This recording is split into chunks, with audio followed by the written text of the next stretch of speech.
Good evening. Today is November 27th. I'm Jai Thomas. And I'm Bailey Boyce. Welcome to Panther's News Network. Here's what's going on today. Republican presidential candidate Tim Scott made an announcement late Sunday that he is dropping out of the 2024 election. The election is 2 months away, and the South Carolina senator first entered the race with excitement this past May. He made this surprise announcement on Fox News Channel Sunday Night in America with Trey Gowdy. "I love America more than I did on May 22nd, Scott said, but when I go back to Iowa, it will not be as a presidential candidate. I am suspending my campaign. I think the voters, who are the most remarkable people on the planet, have been really clear that they're telling me." Scott, in particular, has had trouble gaining traction in the polls. While he tried to run a positive campaign, he was overshadowed by other candidates a lot, where he seemed to disappear as others grew.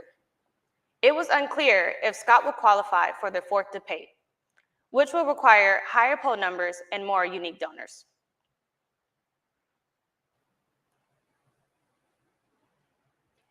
Since the implementation of the 4-day ceasefire agreement between Israel and Hamas on Friday, the two powers have been taking turns releasing hostages and prisoners in batches.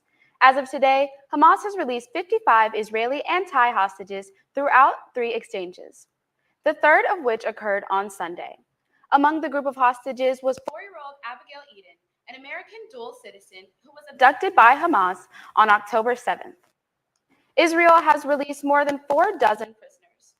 Quadra Affairs, who heads an activist group for prisoners, said prisoners freed in the West Bank were handed to a team from the International Committee of the Red Cross. The remaining 6 were freed from Jerusalem lockup, Affairs confirmed. Hamas pledged to free at least 55 of the 240 hostages it and other militants took in the October 7th raid. In exchange, Hamas said Israel would release 150 Palestinian prisoners. A fourth exchange is expected to occur on Monday, the last of the 4-day ceasefire between the enemies. We will be back after this commercial break.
Welcome back to Panther News Network. University of Houston had a terrible tragedy Saturday night. 6 people were killed in a car crash downtown on Fanning Street and Pierce Street. The crash occurred around 2 a.m.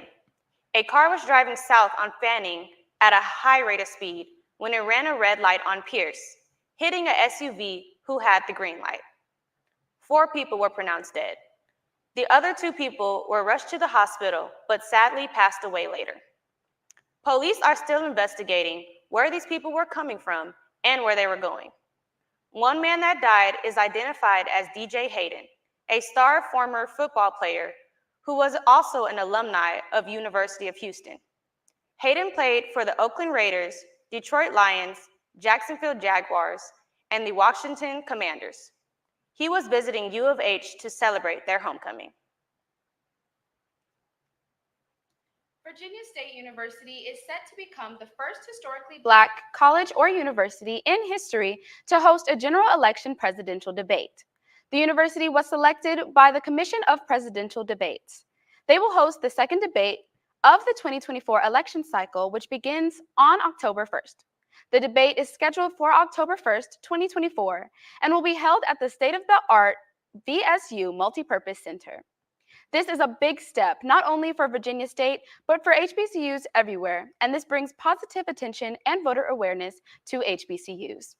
VSU President Dr. Makola M. Abdullah expressed his excitement about the school being selected to host the event, saying, "We are honored and grateful to have been chosen as a host for the 2024 presidential debate, and we look forward to welcoming the candidates, the Commission of Presidential Debates, and the entire nation to the greater at VSU."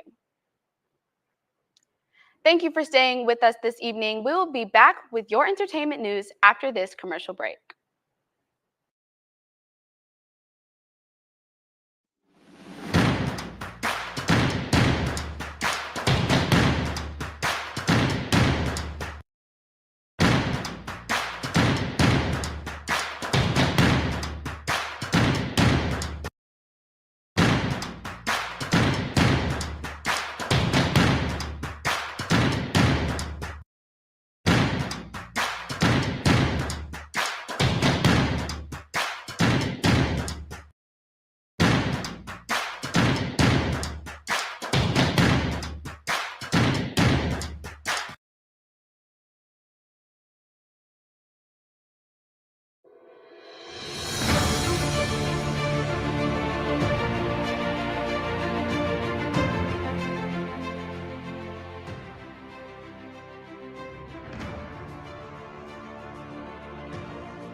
On Saturday night, Renaissance, a film by Beyoncé, had a movie premiere at the Samuel Goldwyn Theater in Los Angeles, California. The premiere was filled with celebrity companions of Beyoncé, including 4 ladies from the former group Destiny's Child. Latavia Robertson, Kelly Rowland, Michelle Williams, and LaToya Luckett all attended the event with support for their friend for this achievement of documenting her amazing Renaissance world tour in the film. The group members weren't captured in photos together, but they all individually took photos to share on social media to show their love for Beyoncé and congratulate her achievements. Michelle Williams posted photos and a video message for Beyoncé on her Instagram as well. Beyoncé's new film is awesome. It is amazing. I'm trying to find an adjective that is appropriate, she said in a selfie-style video. Every time she shows the world something, she continues to show a new level of how hard she works and still balances her personal life. Being a wife, mother, sister, friend, a daughter, she does it all. Williams continued, she does everything with so much excellence. She does not take no for an answer, especially when she knows it could be done. I will never forget hearing her say, if I had a dream about it, that means it could happen. She's literally like, if I dream it, I want to see my dream in reality. You can watch Renaissance, a Beyoncé film, in theaters near you today. Jonathan Hayward, an American conductor and cellist, is making history as the Baltimore Symphony Orchestra's first Black director since its inception 107 years ago. Hayward is also the youngest music director in any of America's top orchestras at the age of 31. Hayward told NBC News' Joe Fryer that relatability is the key to reaching younger audiences. He embodies this mentality through his shoes, as his ongoing nickname is the Converse Conductor, due to his unorthodox decision to sport Chuck Taylors at every concert, a tradition that started accidentally roughly 2 years ago, the product of a misplaced pair of shoes and a spew of social media posts. He continued saying, it's thinking about how we can break these barriers, and if it means putting on a pair of relatable shoes, why not? Hayward treasures the opportunity to mentor young musicians through the Baltimore Symphony Youth Orchestra and the Orc Kids program. Hayward says it is about how he can in any way musically inspire. And that concludes our show this evening. Be sure to follow us on Twitter, YouTube, and Facebook. This was Panther News Network. I'm Jai Thomas. And I'm Bailey Boyce. Thank you for tuning in.